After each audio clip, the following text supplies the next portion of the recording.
ನಮಸ್ಕಾರ ಸ್ನೇಹಿತರೆ, ನಮ್ಮ ನಂಬಿಕೆಗೆ ಸ್ವಾಗತ ಸುಸ್ವಾಗತ.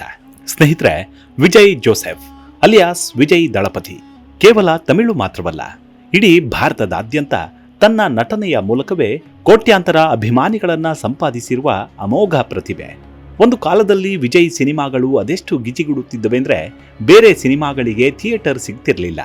ಒಂದು ತಿಂಗಳ ಮುಂಚಿತವಾಗಿಯೇ ಥಿಯೇಟರ್ಗಳು ಸಿಂಗಾರಗೊಳ್ತಿದ್ವು.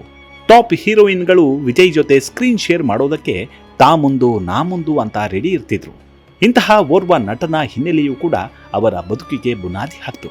ಅಷ್ಟಕ್ಕೂ ವಿಜಯ್ ದಳಪತಿಯ ಹಿನ್ನೆಲೆಯಾದ್ರೂ ಏನು, ಅವರು ನಡೆದು ಬಂದ ಹಾದಿ ಎಂಥದ್ದು, ಅವರ ಸಾಧನೆಯಾದ್ರೂ ಏನು ಅನ್ನೋದನ್ನ ಈ ಸಂಚಿಕೆಯಲ್ಲಿ ಹೇಳ್ತಾ ಹೋಗ್ತೀನಿ. ಅದಕ್ಕೂ ಮುನ್ನ ನಮ್ಮ ನಂಬಿಕೆಗೆ ನಿಮ್ಮ ಬೆಂಬಲವಿರಲಿ. ಎಲ್ಲ ವಿಧದ ತ್ವಚೆಯ ಸಮಸ್ಯೆಗಳಿಗೆ ಧೀಮಹಿ ಪ್ರಾಡಕ್ಟ್ ರಾಮಬಾಣದಂತೆ ಕೆಲಸ ಮಾಡುತ್ತೆ. ಕೇವಲ 3 ದಿನದಲ್ಲೇ ವ್ಯತ್ಯಾಸ ನೋಡ್ತೀರಾ. ಯಾವುದೇ ಅಡ್ಡ ಪರಿಣಾಮಗಳಿಲ್ಲ. ಕೆಮಿಕಲ್ ರಹಿತವಾದ 16 ನೈಸರ್ಗಿಕ ಪದಾರ್ಥಗಳ ಮಿಶ್ರಣದಿಂದ ತಯಾರಾದ 100% ಆರ್ಗ್ಯಾನಿಕ್ ಧೀಮಹಿ ಪ್ರಾಡಕ್ಟ್. ಹೆಚ್ಚಿನ ಮಾಹಿತಿಗಾಗಿ ಕೆಳಕಂಡ ದೂರವಾಣಿಗೆ ಸಂಪರ್ಕಿಸಿ. ವಿಜಯ್ ಜೋಸೆಫ್ ದಳಪತಿಯಾಗಿದ್ದೇಗೆ? ಸ್ನೇಹಿತರೆ, ವಿಜಯ್ ದಳಪತಿಯ ನಿಜವಾದ ಹೆಸರು ಜೋಸೆಫ್ ವಿಜಯ್ ಚಂದ್ರಶೇಖರ್. ಆದರೆ ಸಿನಿಮಾ ಜಗತ್ತು ಅವರನ್ನ ದಳಪತಿ ಎಂದೇ ಗುರುತಿಸುತ್ತೆ. ನಟ ವಿಜಯ್ 3 ದಶಕಗಳಿಗೂ ಹೆಚ್ಚು ಕಾಲ ದಕ್ಷಿಣ ಭಾರತದ ಸಿನಿ ರಂಗದಲ್ಲಿ ದುಡಿದಿದ್ದಾರೆ. ಇಲ್ಲಿವರೆಗೂ ತಮ್ಮ ವೃತ್ತಿ ಜೀವನದಲ್ಲಿ 68ಕ್ಕೂ ಹೆಚ್ಚು ಚಿತ್ರಗಳಲ್ಲಿ ನಟಿಸಿದ್ದಾರೆ. ತಮಿಳಿನಲ್ಲಿ ತಲಪತಿ ಅಂದ್ರೆ ಕಮಾಂಡರ್ ಅಥವಾ ನಾಯಕ ಎಂದರ್ಥ. ಹಾಗಾಗಿ ವಿಜಯ್ರನ್ನ ತಲಪತಿ ಎಂದು ಕರೆಯಲಾಗುತ್ತೆ. 1994ರಲ್ಲಿ ಬಿಡುಗಡೆಯಾದ ರಸಿಕನ್ ಚಿತ್ರದ ಯಶಸ್ಸಿನ ನಂತರ ಅಭಿಮಾನಿಗಳು ಹಾಗೂ ಸಿನಿ ಜಗತ್ತು ಯುವ ಕಮಾಂಡರ್ ಎಂಬರ್ಥದ ವಿಜಯ್ ಇಲಯ್ಯಾಳ ದಳಪತಿ ಎಂದು ಮನಸಾರೆ ಕೊಂಡಾಡಿದ್ವು. ಆದರೆ 2017ರ ಮೆರ್ಸಲ್ ಚಿತ್ರ ಬಿಡುಗಡೆಯಾದ ನಂತರ ತಲಪತಿ ಎಂದು ಮರು ನಾಮಕರಣ ಮಾಡ್ತಾರೆ. ತಲಪತಿ ಎಂಬ ಶೀರ್ಷಿಕೆ ವಿಜಯ್ ಅಭಿಮಾನಿಗಳಲ್ಲಿ ಬಹಳಷ್ಟು ಜನಪ್ರಿಯವಾಯಿತು. ವಿಜಯ್ಗೆ ಒಂದು ಖಡಕ್ ಐಡೆಂಟಿಟಿ ಕೊಡ್ತು. 17ನೇ ವರ್ಷಕ್ಕೆ ನಿರ್ಮಾಪಕನಾದ ವಿಜಯ್. ತಮಿಳು ಚಿತ್ರರಂಗದಲ್ಲಿ 17ನೇ ವಯಸ್ಸಿನಲ್ಲಿ ವಿಜಯ್ ನಿರ್ಮಾಪಕರಾಗ್ತಾರೆ. ವಿಜಯ್ ಅವರ ತಂದೆ ತಮಿಳು ಚಿತ್ರರಂಗದ ಪ್ರಸಿದ್ಧ ನಿರ್ದೇಶಕ ಎಸ್.ಎ. ಚಂದ್ರಶೇಖರ್. ತಾಯಿ ಶೋಭಾ ಚಂದ್ರಶೇಖರ್. ಅವರು ಖ್ಯಾತ ಹಿನ್ನೆಲೆ ಗಾಯಕಿ. ಅಷ್ಟೇ ಅಲ್ಲದೆ ತಮ್ಮ ಮಗನ ಸಾಕಷ್ಟು ಸಿನಿಮಾಗೆ ಹಿನ್ನೆಲೆ ಗಾಯಕರಾಗಿದ್ದಾರೆ. ತಾಯಿ ಶೋಭಾ ಸಿನಿಮಾ ರಂಗಕ್ಕೆ ಪಾದಾರ್ಪಣೆ ಮಾಡುವ ಮೊದಲು ಸುಮಧುರ ಸಂಗೀತ ಕಚೇರಿಗಳಲ್ಲಿ ಹಾಡ್ತಿದ್ರು. ಎಂ.ಎಸ್. ವಿಶ್ವನಾಥನ್ ಸಂಗೀತ ಯೋಜಿಸಿದ ಇರು ಮಲರ್ಗಲ್ ಚಿತ್ರದಲ್ಲಿ ಶೋಭಾ ಅವರು ಸಾಧನ್ ಮತ್ತು ಟಿ.ಎಂ. ಸೌಂದರರಾಜನ್ ಅವರೊಂದಿಗೆ ಓರು ಮಹಾರಾಜ ಓರು ಮಹಾರಾಣಿ ಎಂಬ ಸೂಪರ್ ಹಿಟ್ ಹಾಡು ಹಾಡ್ತಾರೆ. ಅದು ಅವರ ಮೊದಲ ಚಲನಚಿತ್ರ ಸಂಗೀತ ಸಂಯೋಜನೆಯಾಗಿತ್ತು. 1978ರಲ್ಲಿ ಶೋಭಾ ಅವರು ಎಸ್.ಎ. ಚಂದ್ರಶೇಖರ್ ನಿರ್ದೇಶನದ ಅವಲ್ ಓರು ಪಚಕ್ ಬಟ್ಟರೈ ಚಿತ್ರದಲ್ಲಿ ಒಂದು ಹಾಡನ್ನು ಹಾಡಿದ ತರುವಾಯ ಹಲವಾರು ಚಿತ್ರಗಳಲ್ಲಿ ಹಾಡ್ತಾರೆ. ವಿಜಯ್ ತಾಯಿಯ ಹಿನ್ನೆಲೆಯೇ ರೋಚಕ. ವಿಶೇಷವಾಗಿ ತಮ್ಮ ಪತಿಯ ಎಲ್ಲ ಸಿನಿ ಚಿತ್ರಗಳಲ್ಲೂ ಹಾಡಿದ್ದಾರೆ. ಮೂಲತಃ ಕ್ರಿಶ್ಚಿಯನ್ ಆಗಿದ್ದರೂ ಕೂಡ ಬಹಳಷ್ಟು ಹಿಂದೂ ಆಧ್ಯಾತ್ಮಿಕ ಹಾಡುಗಳನ್ನು ಹಾಡ್ತಾರೆ. ಅನೈ ಮುಕ್ತನಂ ಅರು ಮುಕ್ತನಂ ಶೋಭಾ ಹಾಡಿದ ಅತ್ಯುತ್ತಮ ಆಧ್ಯಾತ್ಮಿಕ ಆಲ್ಬಂಗಳಾಗಿವೆ. ಗಾಯಕಿಯಾಗಿರುವುದರ ಜೊತೆಗೆ ಶೋಭಾ ಚಂದ್ರಶೇಖರ್ ಒಬ್ಬ ಉತ್ತಮ ಕಥೆಗಾರ್ತಿ ಕೂಡ. ತಮ್ಮ ಪತಿ ಎಸ್.ಎ. ಚಂದ್ರಶೇಖರ್ ಅವರ 2ನೇ ಚಿತ್ರ ಚಂತ್ ವರು ಇರುತ್ತರೈ ಮತ್ತು ವಿಜಯ್ ನಟನೆಯ ಚುಚ್ಚಲ ಚಿತ್ರ ನಾಲಿಯಾ ತೀರಪ್ ಸೇರಿದಂತೆ ಸುಮಾರು 50 ಚಿತ್ರಗಳಿಗೆ ಕಥೆಗಳನ್ನು ಬರೆದಿದ್ದಾರೆ. ಶೋಭಾ ಅವರು ಬರೆದು ನಿರ್ದೇಶಿಸಿದ ಮೊದಲ ಚಿತ್ರ ಫ್ರೆಂಡ್ಸ್. ಹೌದು, ಶೋಭಾ ಅವರು ಕೂಡ ನಿರ್ದೇಶಕಿಯಾಗಿದ್ದು 2 ಚಿತ್ರಗಳನ್ನು ನಿರ್ದೇಶಿಸಿದ್ದಾರೆ. ಆ 2 ಚಿತ್ರಗಳನ್ನು ವಿಜಯ್ ಸ್ವತಃ ವಿವಿ ಕ್ರಿಯೇಷನ್ಸ್ ಅಡಿಯಲ್ಲಿ ನಿರ್ಮಿಸುತ್ತಾರೆ. ಫ್ರೆಂಡ್ಸ್ ಚಿತ್ರ ಫೆಬ್ರವರಿ 14, 1991ರಂದು ಪ್ರೇಮಿಗಳ ದಿನದಂದು ಬಿಡುಗಡೆಯಾಯಿತು.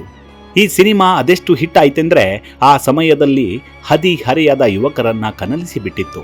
ಅದರಲ್ಲೂ ವಿಶೇಷವಾಗಿ ಈ ಸಿನಿಮಾದ ಹಾಡುಗಳು ಸಖತ್ ಹಿಟ್ ಆದವು. ಖ್ಯಾತ ನಿರ್ದೇಶಕ ಶಂಕರ್ ಇದರಲ್ಲಿ ಸಹಾಯಕ ನಿರ್ದೇಶಕರಾಗಿ ಕೆಲಸ ಮಾಡಿದ್ದಾರೆ.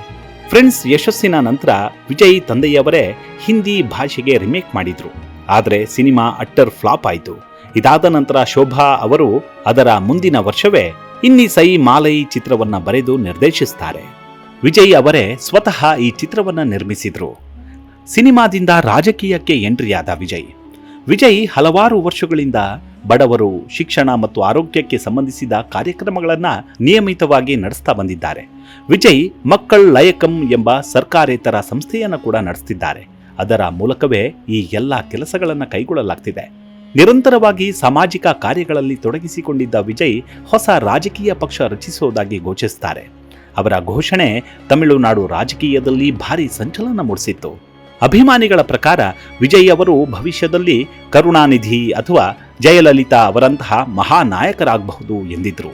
ಅದರಂತೆ ಸಿನಿಮಾ ರಂಗವನ್ನು ತೊರೆದ ವಿಜಯ್ 2014ರಲ್ಲಿ ತಮಿಳಗ ವೆಟ್ರಿ ಕಳಗಂ ಅಂದರೆ ಟಿವಿಕೆ ಪಕ್ಷವನ್ನು ಸ್ಥಾಪಿಸಿದರು.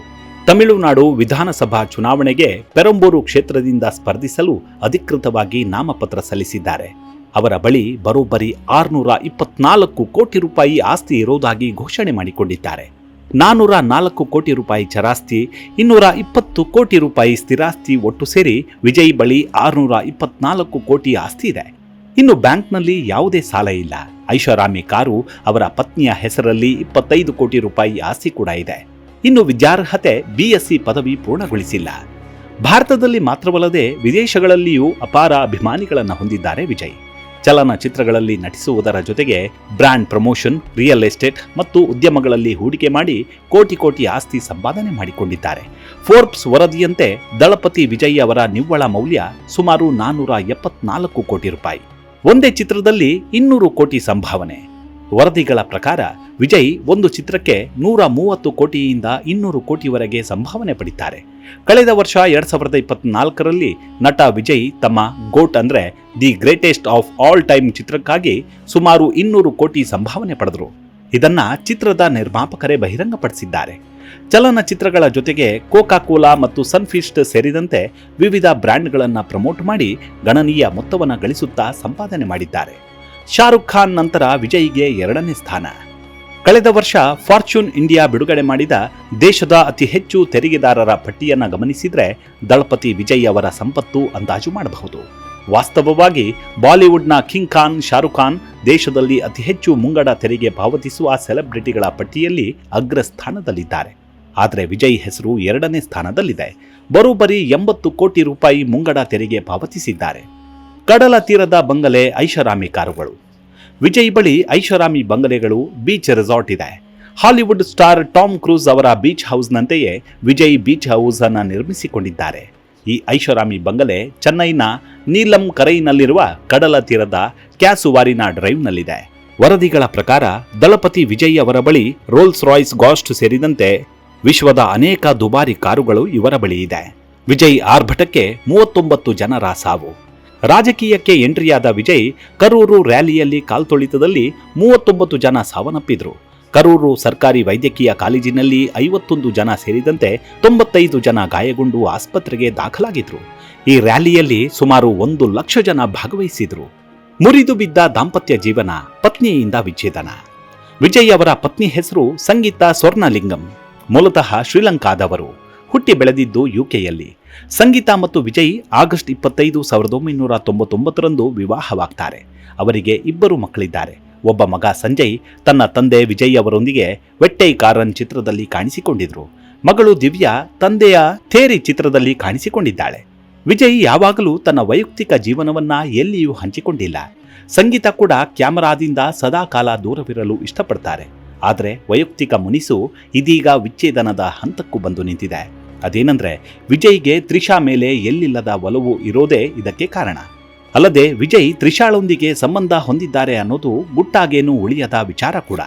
ವರದಿಗಳ ಪ್ರಕಾರ ವಿಜಯ್ ಅವರ ಪತ್ನಿ ಸಂಗೀತ ಸ್ವರ್ಣಲಿಂಗಂ ಅವರು ವಿಶೇಷ ವಿವಾಹ ಕಾಯ್ದೆ 1954ರ ಸೆಕ್ಷನ್ 27(1) ಅಡಿಯಲ್ಲಿ ವಿಚ್ಛೇದನದ ಅರ್ಜಿಯನ್ನು ಸಲ್ಲಿಸಿದ್ದಾರೆ.